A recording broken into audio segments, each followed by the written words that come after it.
Hello students, commerce जनता party में आपका स्वागत है। आज हम करने वाले हैं class 12 business studies chapter 2 principal of management का पार्ट 3। इस वीडियो में हम फ्यूल के प्रिंसिपल ऑफ मैनेजमेंट पढ़ेंगे। लास्ट वीडियो में हमने फ्यूल के 7 प्रिंसिपल ऑफ मैनेजमेंट पढ़ लिए थे। वैसे टोटल फ्यूल के कितने प्रिंसिपल्स है? 14, जिसमें से हम 7 लास्ट वीडियो में कवर कर चुके हैं। अगर वो वीडियो नहीं देखी है तो उसका लिंक डिस्क्रिप्शन में है, पहले आप वो जाके देखिए। आज हम बाकी बचे हुए फ्यूल के 7 प्रिंसिपल ऑफ मैनेजमेंट पढ़ेंगे। तो चलिए स्टार्ट करते हैं। हमारा 8th प्रिंसिपल ऑफ मैनेजमेंट है centralisation and decentralisation. Principle of centralisation and decentralisation. तो पहले हम समझते हैं सेंट्रलाइजेशन होता क्या है और डिसेंट्रलाइजेशन क्या होता है। Centralisation means power in few hands. Centralisation means power in few hands. अगर पावर कुछ लोगों के पास ही है ऑर्गेनाइजेशन में तो उसको हम बोलते हैं सेंट्रलाइजेशन। और अगर power her level of management में डिस्ट्रीब्यूटेड है तो उसको हम क्या बोलते हैं? डिसेंट्रलाइजेशन। देखिए समझिए, फॉर एग्जांपल ये एक पर्सन है, सारी पावर इसी के पास है, मतलब तो और यही सबको ऑर्डर है, ये काम करो, वो काम करो, ऐसे करो, वैसे करो, यही सबको ऑर्डर दे रहा है। तो क्या है? सेंट्रलाइजेशन है। तो क्या है? सेंट्रलाइजेशन है। अगर power her level of management बटी हो, इसने पावर दी इन दोनों को, इसने अथॉरिटी दी इन दोनों को, इसने अथॉरिटी दी इन दोनों को, और इसने अथॉरिटी दी इन दोनों को, और power her level of management में देखो बटी हुई है, तो उसको हम क्या बोलते हैं? डिसेंट्रलाइजेशन। अब ऑर्गेनाइजेशन में सेंट्रलाइजेशन होना चाहिए या डिसेंट्रलाइजेशन? फ्यूल का कहना है एक ऑर्गेनाइजेशन में सेंट्रलाइजेशन भी होना चाहिए, डिसेंट्रलाइजेशन भी होना चाहिए। जो इंपॉर्टेंट डिसीजंस है उसमें हमें सेंट्रलाइजेशन करना चाहिए, मतलब इंपॉर्टेंट बड़े डिसीजंस जो होते हैं उसमें सेंट्रलाइजेशन होना चाहिए, और छोटे मोटे डिसीजंस में डिसेंट्रलाइजेशन होना चाहिए। तो हमें सेंट्रलाइजेशन और डिसेंट्रलाइजेशन के बीच में बैलेंस बिठाना पड़ता है। और एक और चीज, अगर आपकी ऑर्गेनाइजेशन स्मॉल है, स्मॉल लेवल ऑर्गेनाइजेशन है, मतलब बिजनेस बहुत छोटे लेवल पे वर्क कर रहा है, तो वहां पे चलता है सेंट्रलाइजेशन। उसके लिए सुटेबल क्या रहेगा? सेंट्रलाइजेशन। और अगर आपकी लार्ज स्केल ऑर्गेनाइजेशन है, बिजनेस बहुत बड़ा है, तो वहां पे सुटेबल रहता है डिसेंट्रलाइजेशन। समझेगा? छोटा सा बिजनेस है तो ऑनर ही सारे डिसीजन ले ले, चलता है सेंट्रलाइजेशन। बट अगर बिजनेस बहुत बड़े लेवल पे वर्क कर रहा है, लार्ज स्केल पे वर्क कर रहा है, तो वहां पे डिसेंट्रलाइजेशन सुटेबल है। जैसे मुकेश अंबानी, रिलायंस कंपनी है, बहुत छोटी कंपनी है, बड़ी कंपनी है, बड़ी कंपनी है ना। अब अगर और रिलायंस कंपनी का मान लो ट्रेंड्स स्टोर सिर्फ आपकी सिटी में है, ऑल ओवर इंडिया है, ऑल ओवर वर्ल्ड है। अगर सब लोग छोटे छोटे डिसीजन भी मोटा भाई से पूछने लग गए, मुकेश अंबानी जी से पूछने लग गए कि हर जगह का मैनेजर बताओ क्या करना है, डिस्काउंट दूं ना दूं, इस टाइप की अगर करने लग गए, तो बताओ टाइमली ऑर्गेनाइजेशन अपना गोल अचीव कर पाएगी? रिलायंस कंपनी अपना गोल टाइमली अचीव करेगी? नहीं करेगी। तभी वहां पे सुटेबल क्या है? डिसेंट्रलाइजेशन। तो ये था आपका centralisation and decentralisation. 9th, scalar chain. Scalar chain is a flow of communication. एक चेन है जो हमें फ्लो ऑफ कम्युनिकेशन के बारे में बताती है। समझिएगा, एक एक डायग्राम से समझिएगा, मैं पहले बना रखा है। देखिए फॉर एग्जांपल, डी को कम्युनिकेशन इंफॉर्मेशन भेजनी है एच को, डी को इंफॉर्मेशन देनी है एच को, तो ये एक चेन फॉलो होती है ऑर्गेनाइजेशन में, और उसी की तरह उसी से ही कम्युनिकेशन चलेगा, मतलब इंफॉर्मेशन उसी के थ्रू ट्रांसफर होगी। तो डी पहले किसको इंफॉर्मेशन ट्रांसफर करेगा? सी को। सी किसको ट्रांसफर करेगा? बी को। बी किसको करेगा? ए को। ए किसको करेगा? एफ को। एफ किसको करेगा? जी को। और जी करेगा एच को। तो इस तरीके से एक ऑर्गेनाइजेशन में ये चेन चलती है, उसको हम बोलते हैं स्केलर चेन। इसी के थ्रू कम्युनिकेशन हमारा फ्लो होता है। अब आप कहोगे ऐसा क्यों होता है? उसका रीजन है, कोई भी इंफॉर्मेशन ऐसी ना हो जो किसी से रह जाए। फॉर एग्जाम्पल, बी बोले मुझे तो पता ही नहीं था, फॉर एग्जाम्पल बी बोले मुझे तो पता ही नहीं था, तो उसमें क्या हो सकता है? कुछ भी नहीं हो सकता। तो इस वजह से ऑर्गेनाइजेशन में स्केलर चेन को फॉलो किया जाता है, जिससे सबके पास प्रॉपर इंफॉर्मेशन पहुंचे। अब फॉर एग्जाम्पल मान लीजिए बहुत इमरजेंसी इंफॉर्मेशन आ गई, मतलब ऐसी इंफॉर्मेशन आ गई, अगर डी ने एच को ना बताई तो भैया नुकसान हो जाएगा बहुत तगड़ा, बहुत बढ़िया करके नुकसान हो जाएगा। इमरजेंसी इंफॉर्मेशन है, इमरजेंसी सिचुएशन है, तो क्या करेगा, तब डी डायरेक्टली एच के पास इंफॉर्मेशन भेज देगा। डी डायरेक्टली कांटेक्ट करेगा एच से, वो स्केलर चेन को फॉलो नहीं करेगा, बट किस सिचुएशन में, इमरजेंसी की सिचुएशन में। उसको हम बोलेंगे जब डी डायरेक्टली कांटेक्ट करेगा एच को, स्केलर चेन फॉलो नहीं करेगा, उसको हम बोलते हैं गैंग प्लैंक। क्या बोलते हैं, गैंग प्लैंक। ठीक है, तो ये था आपका स्केलर चेन। कभी भी स्केलर चेन है तो डायग्राम जरूर बना के आना, मार्क्स मिलते हैं बढ़िया।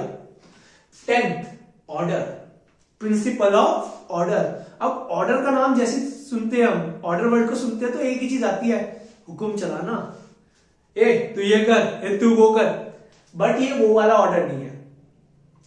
यहां पे प्रिंसिपल ऑफ ऑर्डर कहता है हर चीज की एक फिक्स प्लेस होनी चाहिए, हर मटेरियल की, हर पर्सन की ऑर्गेनाइजेशन में एक फिक्स प्लेस होनी चाहिए। फॉर एग्जाम्पल मैं आपके घर आया और मैंने कहा भैया नाइफ ला दो, तो कहां से लाओगे, एकदम किचन से लेके आ जाओगे। मैंने कहा नेल कटर ला दो, ड्रेसिंग टेबल पे जाओगे, एकदम ले आओगे। मैंने कहा अपनी बाइक की चाबी दे दो क्या कह रहे हो कि भैया ऐसा कोई होता है कि किसी के घर में आके कुछ भी मांगते रहो और हम देते रहेंगे, बट एक नॉर्मली बता रहा हूं, हर चीज की आपकी मदर ने प्लेस फिक्स कर रखी है, हर चीज की आपकी मदर ने एक प्लेस फिक्स कर रखी है। वो क्यों कर रखी है, जिससे उसको ढूंढने में आपका टाइम वेस्ट ना हो। तो ऑर्गेनाइजेशन में भी होता है, हर मटेरियल की एक फिक्स प्लेस होनी चाहिए, हर मटेरियल की एक फिक्स प्लेस होनी चाहिए जिससे उसको ढूंढने में टाइम वेस्ट ना हो, और हर पर्सन की भी एक फिक्स प्लेस होनी चाहिए।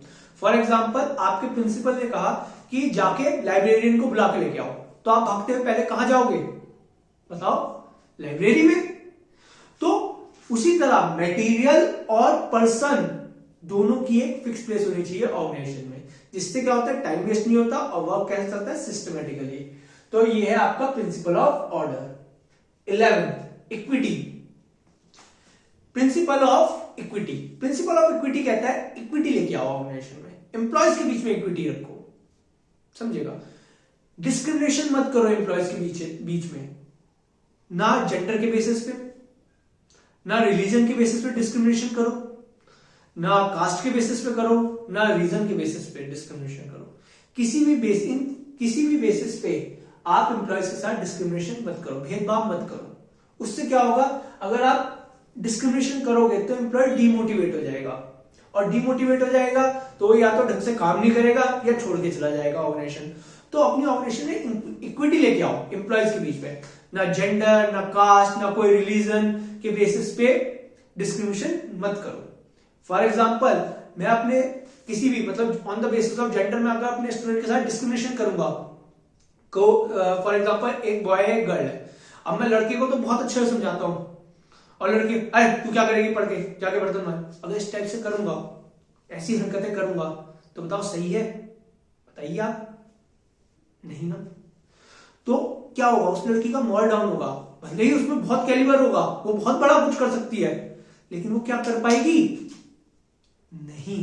तो उसी तरह हर मैनेजर को अपने ऑर्गेनाइजेशन में क्या लेके आना चाहिए, इक्विटी लेके आना चाहिए, किसी भी बेसिस पे डिस्क्रिमिनेशन नहीं करना चाहिए। 12th stability of personal. Stability of personal क्या कहता है, स्टेबिलिटी ऑफ पर्सनल दो चीजें कहता है। पहली चीज, फ्रीक्वेंट टर्मिनेशन ट्रांसफर नहीं होने चाहिए ऑर्गेनाइजेशन में, I am repeating, frequent termination and transfer नहीं होने चाहिए। सेकंड, अपने एम्प्लॉयज को जॉब सिक्योरिटी दो। अगर आप फ्रीक्वेंट टर्मिनेशन ट्रांसफर नहीं कर रहे तो ऑब्वियसली आप अपने एम्प्लॉय को जॉब सिक्योरिटी दे रहे हैं। अब इसके क्या फायदे हैं, फॉर एग्जाम्पल पहले आपने बहुत एडवर्टाइजमेंट किया कि हमें एम्प्लॉय की जरूरत है, एम्प्लॉय की जरूरत है, हमें एक एम्प्लॉय की जरूरत है, आपने बहुत पैसा खर्च किया एडवर्टाइजमेंट में। जब वो एम्प्लॉयज आए, बहुत सारे 10-15 एम्प्लॉयज आए, तो आपने एक एक्सपर्ट पैनल बिठाए, ठीक है, और उन्होंने अच्छा एम्प्लॉय सेलेक्ट किया, टाइम भी वेस्ट हुआ, पैसा भी लगा। अब एक साल उस एम्प्लॉय ने वर्क किया आपके पास, एक साल तो उसको सीखने में लग गया कैसे काम करना है, और जब उससे काम लेने का टाइम आया, उसको ट्रेन करने के बाद काम लेने का टाइम आया, और आपने उसको टर्मिनेट कर दिया, ट्रांसफर कर दिया उसका, तो बताओ ऑर्गेनाइजेशन में क्या ये सही है? हाँ, ऑर्गेनाइजेशन उसका एडवांटेज नहीं ले पाएगी। अब उसकी प्लेस फिल करने के लिए हमें फिर से एडवर्टाइजमेंट करना पड़ेगा, फिर से पैसे खर्च होंगे, फिर से एक्सपर्ट का पैनल बिठाना पड़ेगा, टाइम वेस्ट होगा। तो फ्रीक्वेंट टर्मिनेशन ट्रांसफर नहीं होने चाहिए ऑर्गेनाइजेशन में। इससे क्या होगा? ऑर्गेनाइजेशन में स्टेबिलिटी बनेगी, एम्प्लॉयज के बीच में स्टेबिलिटी बनेगी। सेकंड, जॉब सिक्योरिटी प्रोवाइड करो, अपने एम्प्लॉयज को जॉब सिक्योरिटी प्रोवाइड करो। उनको ये कहो कि 4-5 साल तक आप कहीं नहीं जा रहे, आप हमारे साथ ही वर्क करेंगे। उससे क्या होगा? उनको जॉब सिक्योरिटी की फीलिंग आएगी। अगर वो सोचो, उनको हमेशा यही डर लगा रहता है कि अगर मुझसे गलती हो गई, मुझे बॉस ने टर्मिनेट कर दिया, मुझसे ये हो गया तो मुझे टर्मिनेट कर दिया, अगर उनको यही डर लगा रहेगा, क्या वो अपना 100% दे पाएंगे? नहीं। एक डरा हुआ आदमी कभी भी अपना 100% नहीं दे पाता। तो स्टेबिलिटी ऑफ पर्सनल का सिंपल सा मतलब है अपने एम्प्लॉयज को जॉब सिक्योरिटी की फीलिंग दो, जिससे वो खुल के काम कर सके।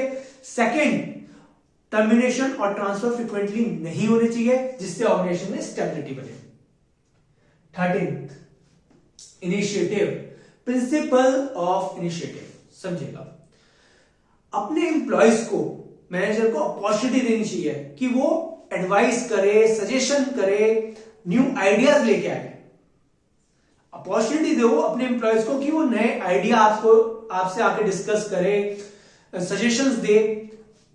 ऐसा नहीं होना चाहिए ऑर्गेनाइजेशन में कि कोई एम्प्लॉय आपको कोई सजेशन दे रहा है और आप इस तरह का रिएक्ट कर जाओ। ठीक है, अच्छा हमको सिखा रिया है। तो इस तरह का रिएक्शन नहीं होना चाहिए कि अच्छा हमको सिखा रिया। उनकी बात को समझो, उनको सुनो। क्या पता कोई एम्प्लॉय कैसा आइडिया दे, सजेशन दे, उनके आइडिया और सजेशन को वेलकम करो।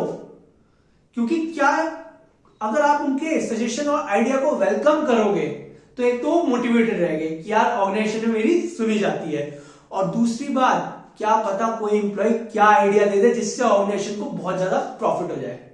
तो सिंपल सा है इनिशिएटिव, अपने एम्प्लॉयज को अपॉर्चुनिटी दो कि वो अपने आइडिया, सजेशन आपसे शेयर करे, और आप भी वेलकम करो उनके आइडियाज को, सजेशन को। इसके दो एडवांटेज है, एक तो आपका एम्प्लॉय मोटिवेटेड रहेगा कि मेरी ऑर्गेनाइजेशन में सुनी जाती है, और दूसरा आपको अच्छे आइडियाज मिलेंगे, और क्या आइडिया कब काम कर जाए जो फर्म के लिए चमत्कार हो जाए। 14 is E spirit de corps. Esprit de cops बहुत सिंपल है, यूनिटी इज स्ट्रेंथ। अगर सिंपल वर्ड में बोलूं, ई स्पिरिट डी कॉप्स का यहां पे मतलब है यूनिटी इज स्ट्रेंथ, एकता में ताकत है। अब ये मत समझना आपकी क्लास की कोई लड़की है, एकता में ताकत है, वो भिक्षों को उठा के फेंक देती है। यूनिटी स्ट्रेंथ का मतलब एकता में ताकत है, टीम वर्क में पावर है। ठीक है, अब अगर मैं सारी बात मेन बात पे आऊं तो ई स्पिरिट डी कॉप्स का सिर्फ एक ही मतलब है, मेन मतलब, आई वर्ड का यूज ना करके मैनेजर को किस वर्ड का यूज करना चाहिए? वी। आई वर्ड का यूज ना करके मैनेजर को किस वर्ड का यूज करना चाहिए? वी वर्ड का। कभी भी अपनी ऑर्गेनाइजेशन को प्रेजेंट करे कहीं भी तो आई वर्ड का यूज ना करे, उसकी जगह कौन से वर्ड का यूज करना चाहिए? वी का। आप जब स्टूडेंट्स टेक्निकल प्रॉब्लम आ गई थी, इसकी वजह से हमारी वीडियो पॉज हो गई थी। मैं आपको ई स्पिरिट डी कॉप्स थोड़ा फिर से बता देता हूं। ठीक है, लास्ट वाले प्रिंसिपल में ही पॉज हुई है तो मैं थोड़ा बता देता हूं। Esprit de corps, esprit de corps का मतलब होता है unity is strength. Unity is strength, एकता में ताकत है। अगर सब मिलकर काम करेंगे तो काम बढ़िया होगा। और इसमें ई स्पिरिट डी कॉप्स में सिंपल सा मतलब है, मैनेजर को आई वर्ड की जगह किस वर्ड का यूज करना चाहिए? वी वर्ड का। मैनेजर को आई वर्ड का यूज नहीं करना चाहिए, उसकी जगह कौन से वर्ड का यूज करना चाहिए? वी। पूरी टीम को रिप्रेजेंट करना चाहिए। अगर कोई गोल अचीव हुआ है तो आई नहीं करना चाहिए, मैं नहीं करना चाहिए, वी वर्ड का यूज करना चाहिए। जितने भी हमारे अच्छे लीडर्स हैं, for example M S Dhoni sir एक बहुत बड़े कैप्टन रह चुके, बहुत बड़े लीडर है। तो आप उनकी कभी भी देखना, कोई भी पोस्ट मैच प्रेजेंटेशन देखना, वो कभी भी ये नहीं बोलते कि मैंने ऐसे किया, मेरी टैक्टिक्स थी, मैंने छक्का मार के मैच जिताया, मैंने वो किया, मैंने ऐसे किया। वो क्या बोलते हैं? वी। हमने ऐसे किया, our team played well, we played well. मतलब वो वी वर्ड का ज्यादा यूज करते हैं, और जितने भी अच्छे लीडर्स हैं वो वी वर्ड का रिप्रेजेंट करते हैं। इससे क्या होता है? एक तो टीम स्पिरिट बढ़ती है, सब मिलकर काम करते हैं और गोल अचीव करते हैं एक साथ। तो ई स्पिरिट डी कॉप्स का सिंपल सा मतलब है आई वर्ड की जगह वी वर्ड को यूज करना, जिससे टीम स्पिरिट बढ़े और उनका मनोबल भी बढ़े टीम का। तो ये थे हमारे 14 principal of management. 7 principal of management मैंने लास्ट वीडियो में किए थे, अगर अभी भी नहीं देखे पहले वो जाके देखो, और 7 प्रिंसिपल ऑफ मैनेजमेंट मैंने इस वीडियो में कवर किया है। तो हमारा टॉपिक कंप्लीट हो गया है। और एक और इंपॉर्टेंट बात, अगर मेरा पढ़ाया हुआ अच्छा लगता है, समझ आता है, तो प्लीज इस बुक को परचेज करो, और अगर कोई भी प्रॉब्लम हो तो मेरी इंस्टा आईडी पर डीएम करो, मैं आपकी प्रॉब्लम सॉल्व करूंगा। तब तक के लिए चलते हैं।